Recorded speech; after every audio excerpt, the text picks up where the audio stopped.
오늘은 상속 포기 절차와 비용에 대해 자세히 알아보겠습니다. 상속은 예상치 못한 상황에서 복잡한 문제로 다가올 수 있습니다. 특히 피상속인, 즉 돌아가신 분의 채무가 재산보다 많을 경우 상속 포기는 매우 중요한 선택이 될 수 있습니다. 상속 포기란 무엇일까요? 상속 포기는 상속인이 상속으로 인해 발생하는 모든 권리와 의무를 포기하는 법적 절차입니다. 이는 상속을 받지 않겠다는 의사표시이며 상속 개시 시점, 즉 피상속인이 사망한 시점부터 상속인이 아니었던 것으로 간주됩니다. 상속 포기를 통해 상속인은 피상속인의 채무를 상속받지 않아도 됩니다. 상속 포기는 왜 필요할까요? 상속은 재산뿐만 아니라 빚도 함께 상속됩니다. 만약 피상속인의 빚이 재산보다 많다면 상속인은 상속 포기를 고려해야 합니다. 상속 포기를 하지 않으면 상속인은 피상속인의 빚을 갚아야 하는 부담을 안게 됩니다. 특히 상속 재산의 규모를 정확히 파악하기 어려운 경우 상속 포기는 미래의 불확실성을 해소하는 안전한 선택이 될 수 있습니다. 상속 포기 절차는 어떻게 진행될까요? 상속 포기 절차는 다음과 같이 진행됩니다. 상속 개시 인지 상속 개시,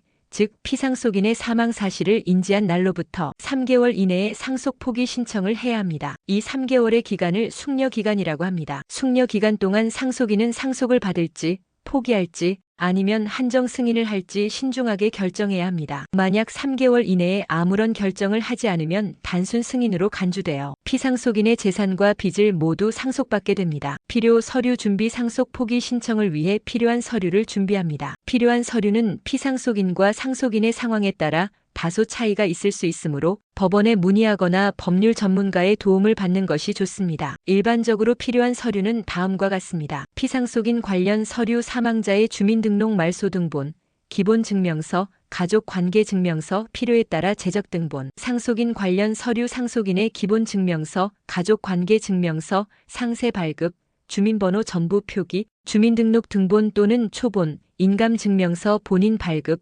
인감도장, 본인 서명 사실확인서, 인감증명서 대체 가능. 기타 서류 상속 포기 신고서, 위임장 대리인 신청 시, 미성년자의 경우 추가 서류, 해외 거주 상속인의 경우 추가 서류, 관할 법원의 상속 포기 신고, 피상속인의 최후 주소지 관할 가정법원의 상속 포기 신고서를 접수합니다. 법원에 인지대와 송달료를 납부해야 합니다. 인지대는 전자소송으로 진행할 경우 1인당 4,500원, 서면 신청 시 5,000원입니다. 송달료는 약 33,000원 정도입니다. 경유증표 비용도 약 5,000원 정도 발생합니다. 법원의 심사법원은 제출된 서류를 검토하고 필요시 보완 명령을 내릴 수 있습니다. 법원의 보완 명령에 따라 추가 서류를 제출해야 합니다. 상속 포기 심판문 송달 법원은 상속 포기 신청이 적법하다고 판단되면 상속 포기 심판문을 상속인에게 송달합니다. 상속 포기 심판문을 받으면 상속 포기 절차가 완료됩니다. 상속 포기 비용은 얼마나 들까요? 상속 포기 시 발생하는 비용은 크게 법원 비용과 법률 전문가 수임료로 나눌 수 있습니다. 법원 비용은 인지대, 송달료, 경유증표 비용 등이 있습니다. 법률 전문가 수임료는 법률사무소 또는 법무사마다 다르므로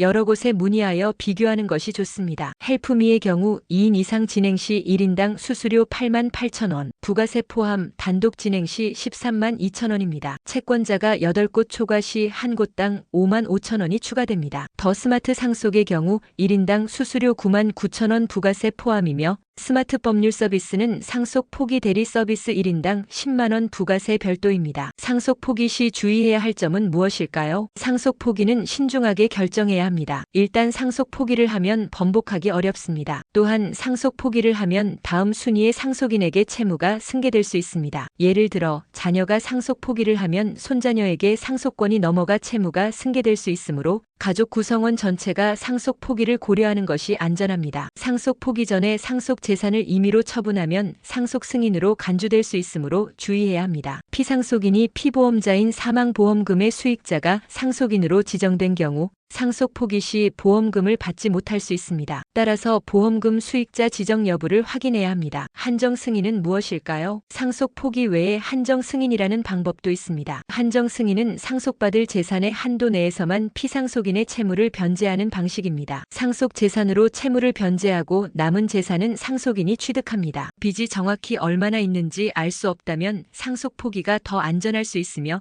남은 재산이나 채무가 복잡하지 않다면 한정 승인이 더 유리할 수 있습니다. 자녀 중 한 명은 한정 승인, 나머지 자녀들과 배우자는 상속 포기를 하는 경우가 일반적입니다. 전문가의 도움을 받는 것이 중요합니다. 상속 문제는 복잡하고 법적인 지식을 필요로 하므로 전문가와 상담하여 정확한 정보를 얻고 자신에게 맞는 해결책을 찾는 것이 중요합니다. 변호사, 법무사 등 상속 전문가는 상속 절차에 대한 정확한 안내와 함께 복잡한 법적 문제를 해결하는 데 도움을 줄 수 있습니다. 상속과 관련된 어려움이 있다면 전문가의 도움을 받는 것을 고려해 보시기 바랍니다. 오늘 영상에서는 상속 포기 절차와 비용에 대해 알아보았습니다. 상속은 복잡하고 어려운 문제이지만 정확한 정보와 전문가의 도움을 통해 슬기롭게 해결할 수 있습니다. 감사합니다.